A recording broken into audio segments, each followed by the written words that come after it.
I am Lamin Jai, and this is News Review. Coming up, the United Nations Development Program has released the 2019 Human Development Report, and the agency is saying inequality is still a major issue in the Gambia.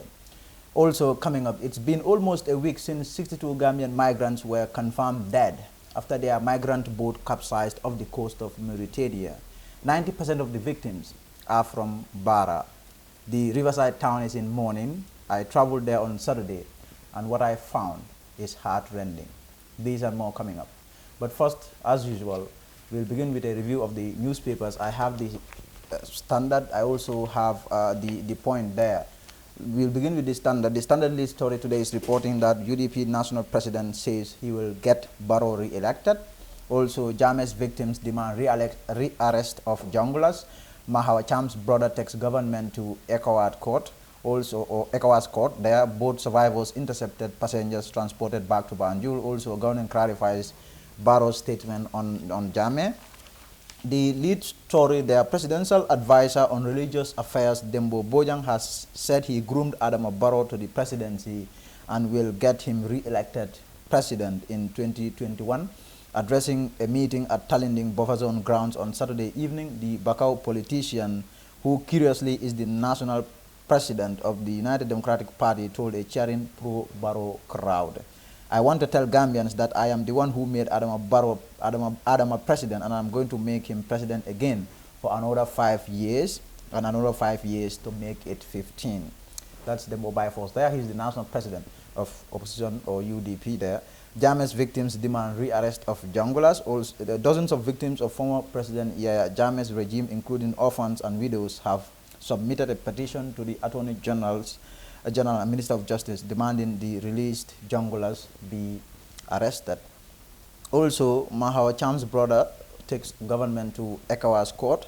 Sajo Cham, brother of former MP Mahawa Cham, supported by African Network Against Extrajudicial Killings and Enforced Disappearances, and lead counsel Deji Ajare, have filed a complaint before the Economic Community of West African States, ECOWAS Court of Justice. The particulars of the case are as presented by Annette Reed. The complaint, Sajo Cham, targets the government of the Gambia for the violations suffered by Mahawa Cham as related to his enforced disappearance and the violations suffered by his family as a consequence of Mr. Mahawa Cham's forced disappearance. Both survivors intercepted passengers transported back to Banjul. The Minister of Foreign Affairs, International Cooperation and Gambians abroad has confirmed that 197 Gambians, comprising 73 survivors of a doomed migrant boat and 116 others intercepted from another boat, are being transported back to Banjul. Also, government clarifies Barrow's statement on Jammeh, following widespread and conflicting reports alleging that President Barrow has assured his predecessor Yahya Jammeh to return to the Gambia with guaranteed state protection and all privileges befitting a former head of state. President Adama Barrow categorically refutes this report as fatally false. That's according to a statement signed by government spokesperson Ibrahima Sankare there. Now to the Point, Interior Minister hints 3 years Jotna will be issued permit.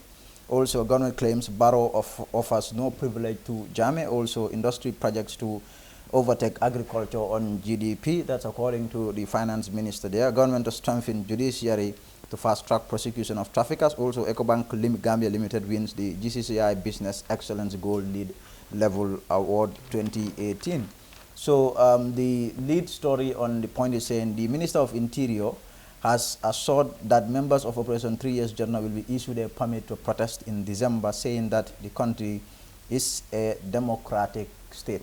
So today, sources told the Father Network that, in fact, the Operation 3 Years Jotna officials have been contacted by the Inspector General of Police, and they will be meeting with the police chief tomorrow to pick up their permit there.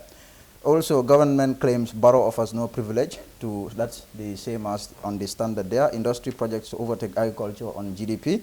The Minister of Finance and Economic Affairs has said the agricultural sector is anticipated to experience a contraction in 2019 due to poor performance from the most important subsector, crops and livestock. He added that both are anticipated to decline to 6.2 and 10% in 2019.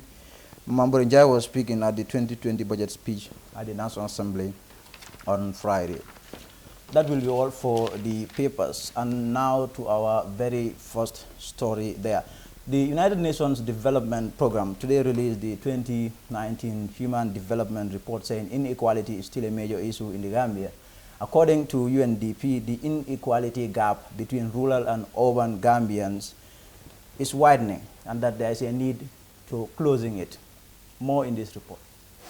Today, Gambians join the rest of the world in launching the Global Human Development Report examining inequalities in human development in the 21st century.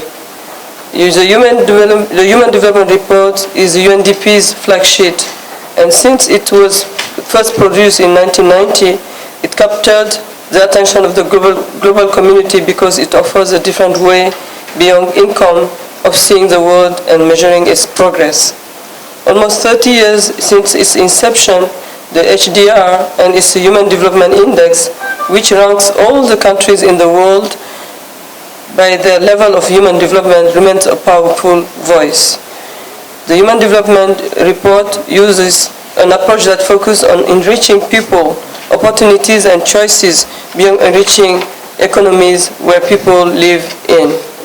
The Gambia is no exception and has not been immune to the plague of inequality in its development trajectory. While the Gini coefficient of 0.359, inequality has been a challenging plaguing for the country, highlighting the distribution of wealth among the population. This is increasingly evident in the rural-urban divide.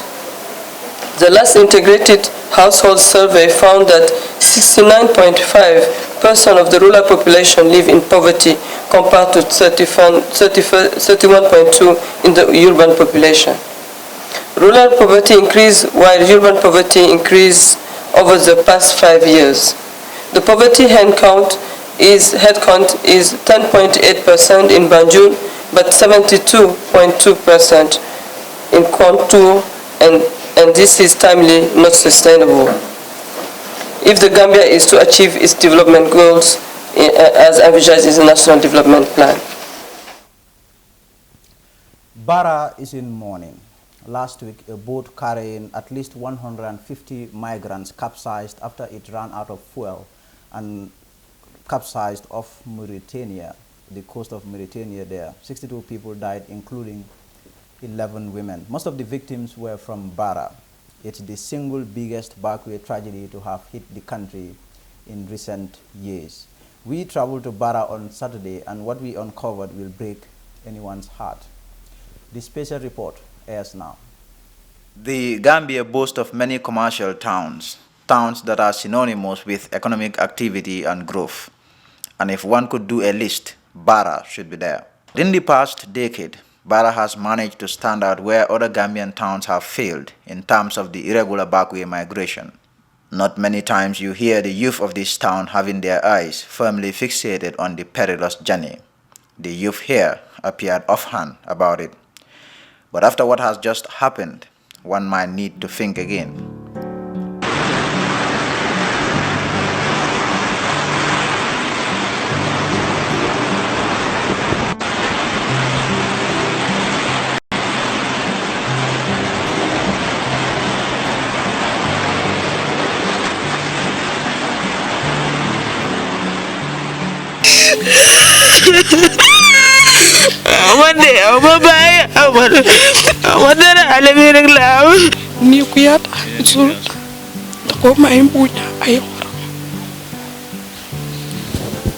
Last week, Barra and the rest of the country woke up to the shocking news that a migrant boat carrying 150 passengers, mostly Gambians, had capsized as it approached the coast of Mauritania.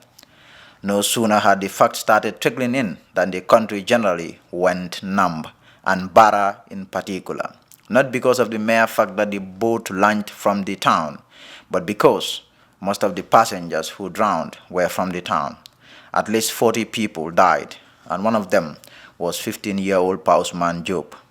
Mom de mambe di mas la ko e madiko bema diko hulal sax diko gëna discourage ci affaire yi dem bi ndax bala bobu ona ko ñuy waxtaan mom dafa mu ngi dem school mu ngi grade 9 mu ngi def sport tamen mu ngi am ñaari medal sax mané Pa Ousmane mu ne manam fekk ñu ne amna gal bu duga amna student bu dem man légui mo am suma bena broda bu nekk fi ni mu ne ma do wax ci sa doom yi dañoo haru mané ko ban doom mu ne ma Jama ak Apply. Days before the boat departed on November 27, Pa Ousmane's behavior started changing. One needs to train himself in terms of hunger when embarking on the perilous journey, or so he believed. Mané haru lu xew mu ne ma seetlu lo len duñ dé lekka mané ko jërëjëf mané ko gisulo man numa lekke mané ko man munatuma or légui sax ndax febar mané ko ñom suñ reyé sen bopa su ko défé mané béssé dej bi ma séga na ya may awa yóbbu leen ma ci cabinet bi ma lekka ñun ñëpp ñuy ree ba gaay di ma tooñ ne ma loolu doo ko def gis nga léegi nag fan yooyu ma oo ko ci biir ci cabinet bi ma ne Pa Ousmane mu ne ma ne ko kaay fekk na ma ko yónnee sax mu ñëw jox ma loolu ma ne Pa Ousmane ci loo nekk ma ne ko affaire tukki bi kañ nga seen compétition bi mu ne ma yaay loolu January la ma ne January mu ne ma waaw ma ne Pa Ousmane góorgóorlu ma ne ko yaa ngi war a sit grade 9 ma ne ko seen compétition bi tam ma ne ko am nga ñaari medal ma ne ko bul ngeen a demal ndax lan mu ne ma yaa loolu jotut ma ne ko waaye bul yaakamti ma ne ko su fekkee da nga bëgg a tukki ma ne man aw waaye yàlla am na. Pa Ousmane's mother has been suffering from ill health for years. She has also not been very lucky in terms of producing children. Most of her children died well before they could reach this world. Only two managed to get to this world, and that's Pa Ousmane and sister. Suma yaram bi neexu depuis septembre ba léegi li ma génnee si xaalis si faju di faj magam ma yàlla yonente bi ñoo ko xam ma ne xaaral ma ànda yàlla ndax am na ñeneenti doom teguma leen but ma ne kera biñ ma opéré docteur boobu moo ma opéré ñoom ñaar ñëpp mu laaj ma doom bu lan nga bëgga ma ne taanuma lu ma yàlla may rek yal na dunda te barke. Pa Ousmane left his home on Sunday, November 24th. He spent the day washing his clothes. In the night, he sneaked out of his house. Ma tëdda si suba si ñu ngi war a dem appointment ma ne Pa Ousmane mu ne naam am na ko mu fekk si teen bi kooku mu ne wax na sa jëkkëram ne Jama de yaaya mu ngi ko oo waaye mu nga daw dem study te kete yoo le mu nekk demal borset waaw léegi si suba si fajar ma magam ñu jóg bara dem appointment man wéru ma magam tamit wéru ñu war a dem lopitaan ma ne magam demal Pa Ousmane wax ko mu ñëw dem jënal ñu ticket yéen ay féere bi dafa xatte duñ mun puusante bi mu ñëw mu ne yaa ma ne naa mu ne Jama ne ko fa mu ne Jama ne ko fi mu ne déedéet mu ne Jama buntam bi sax tëjut yaa ma tiit ma ne Jama du fanaan aala ma ñëw bi ma ñëwee ma fekk bunta baa ngi ubbi yére yim fóotoon mu ngi ko jóor yëpp si kaw toogu bi lalut lal bi sax. Spain became a target for Gambian migrants in the mid-2000s when thousands of Gambian youth spent weeks in the sea trying to make it to the Canary Islands. The dangerous route was later abandoned after the discovery of the Libya route in 2011. Gambian youths have now reverted back to the route, but what makes it troubling this time around is that our female youths are as interested as the male ones. It's no longer the exclusive preserve of the male Gambian youths.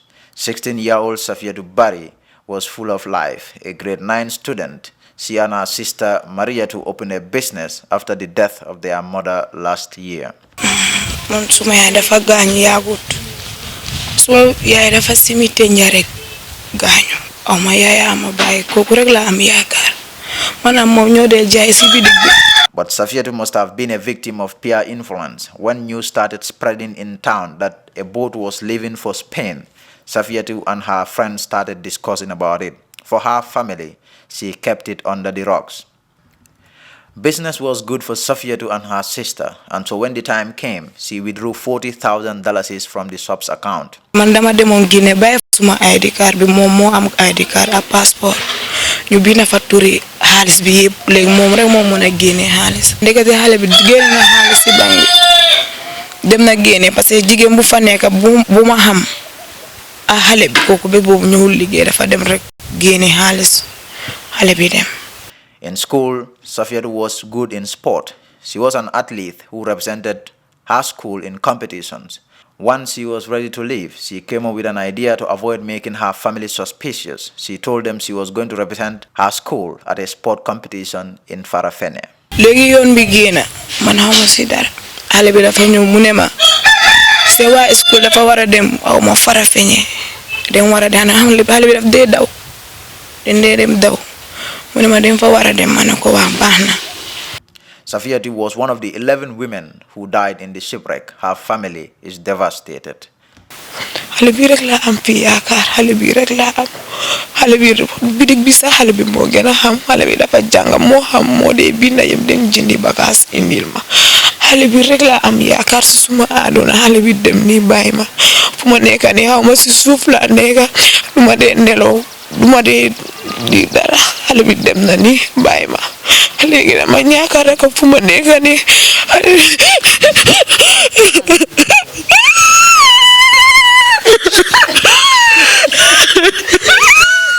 Suleiman Manjang was a loving husband and son.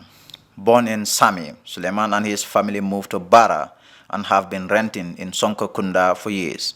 A fire and rescue service officer, the 26-year-old had always wanted to travel to Europe to lift his family out of poverty.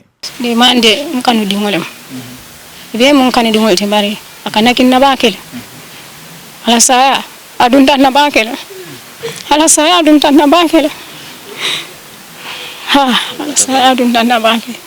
His wife, who he married only last year, is shocked and stunned that Suleiman has left her so soon.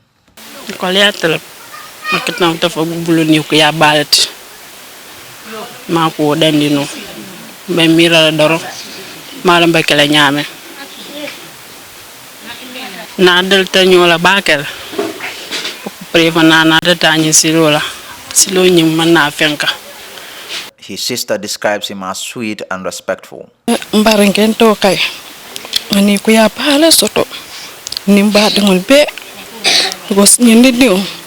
I respect also to nten ka bonen tubakolon nako atala mun na problem ot nem fata rek atala katanda ya tabadin ay na sindala kaja atala family bunya lay mo bere respect ni ku yata sul ko may bunya ay. The Falls have also been thrown into mourning. Dauda Fall was only 21. At grade 10, Dauda dropped out of school and started talking about the back way.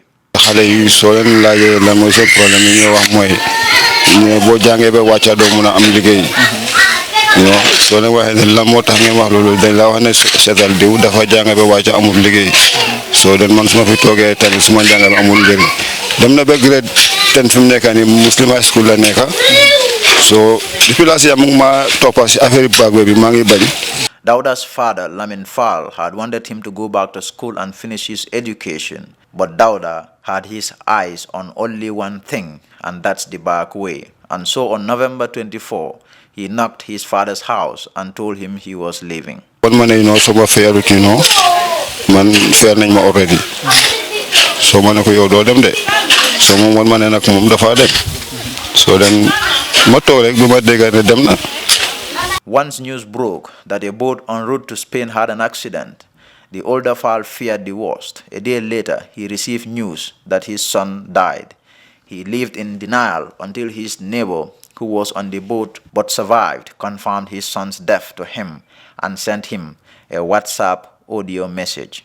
Before the sacrifice, dugal ñu ci gaal boo xam ne 195 nit gaal gi amul essence bu doy gaal gi amul capitaine te laaj nañ ko loolu ñun bala ñoo xam loolu gaal gi dafa taxaw ci bolong bi boori mangrove ñu ëpp ñu ci gaalu ndaw yi ñu dem foofu ci guddi ci fekk fa ay nit ñun xamul kan mooy capitaine bi gaal gi jóg nekk gaal gi amul capitaine amul sapesman ay yenn séeréer waa Barra lañ fa fekk ñoom kii naka Alassana kenn xamul Lamine man li ma gis nii mosuma ko gis ci suma àdduna mosuma ko gis ci suma àdduna gaal bu kuppoon yi mosuma ko gis ci suma àdduna Daawda gis naa ko Jama suma rek gis naa ko man mi yàlla ma dimbale rek sama waxtu moo jotut rek waaye ngeen muñ xam ne naa ñaan rek ngeen muñ leen rek mbiri yàlla la tamit yàlla leen ko joxoon yàlla moo ko jël kenn mënu ci dara muñ leen rek metti na trop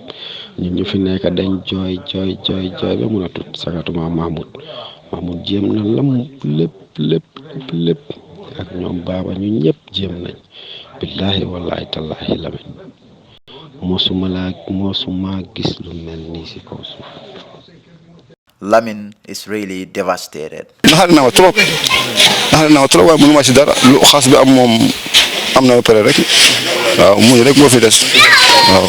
Love, they say, can bring two people together, but it can also separate them. Lama Keita's case is an example. Lama's husband, Alfuseni Keita, traveled through the back way 5 years ago. They had 2 children, 7-year-old Mamadou Keita and 5-year-old Suleiman Keita. Mom Lama mi de ci geej bi suma doom la suma goro la ndeg man abayam ñoo bokkande abay ma takkal ko suma doom moy Alfuseni mi nekk Italy. Lama had always wanted to reunite with her husband, Alfuseni, who lives in Italy. They started perfecting plans in order to live together under one roof again. And so when the backway came to Barra, Lama pounced. Aljuma bale passé won la degene Lama dugana gal fekena wer bi passé mom Alfuseni wax na ma ne yónnee naa suma jabar passé pour mu dem seeti yaayam gannaaw dafa feebar ndeke dafa ma doon noba.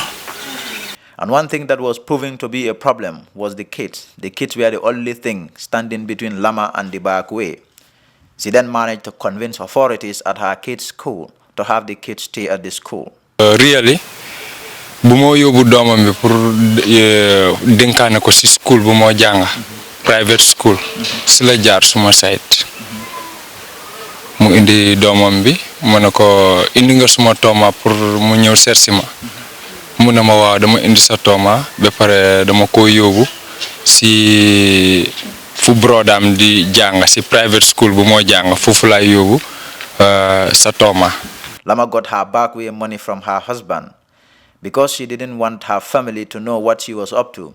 She told them she was going to Guinea to see her mother. So bima dege ne dem na ma o jekaram ci Italy ma ne ko man de Lama bi mu jógee fii ba léegi Guinée la ma taago waaye am na ñu ma wax ne ci yow la dem te dégg naa gaal bi mu dem àgg na waaye benn tey oowuloo ma moom Lama oowul ma. The mother of 2 is one of the 11 women who died in the shipwreck. Her husband, Alfuseni, declined to be interviewed.